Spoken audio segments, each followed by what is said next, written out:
Lengo kubwa la Diamond Platnumz pamoja na Zuchu ni kuendelea na familia ambayo iko bora, na hapa nasema kwamba Diamond Platnumz pamoja na Zuchu ni kapo ambayo kiukweli wamekutana. Diamond ni mwanaume ambaye anaelewa maisha ni nini na ni baba ambaye mwenye malengo ya kutengeneza familia. Diamond ni mtu wa familia, he's a man of the family, kizungu zaidi. Sasa anapendezwa zaidi anapoona vijana wake ama watoto wake wakiwa na enjoy. Sasa kwa kipindi ambacho Zuchu alikuwa mjamzito, tuliona ukaribu wa Diamond Platnumz pamoja na mke wake, lakini hata katika kipindi hiki ambacho Zuchu tayari tunaambiwa ameshajifungua, tunaona jitihada za Diamond Platnumz kuendelea kuwa na mke wake.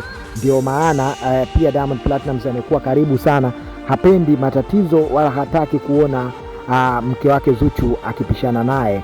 Japo Zuchu amekuwa ni mwenye hasira zaidi, hasa ukiangalia jinsi nature yake ilivyo. Zuchu bwana, kama ulikuwa hujui, ni kueleweshe kwamba ni mwanamke ambaye short temper, yani ni mwanamke ambaye mwenye hasira hasa kwenye mahusiano ya kimapenzi. Hataki ujinga hata mara moja, huwa ananyooka sana na hapendi kuona mwenza wake akiwa anatoka nje ya njia ambazo wamewekeana.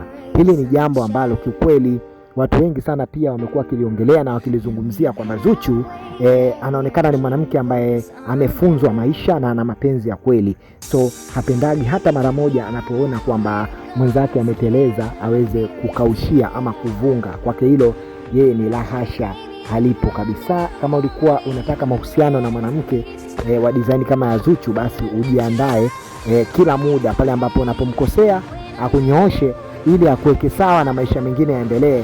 Lazima ukubaliane na kila kitu kwa upande wake yeye Zuchu. Hivi ndivyo ambavyo mifumo pamoja na miundo ya Zuchu kwenye maisha yake amejiwekea.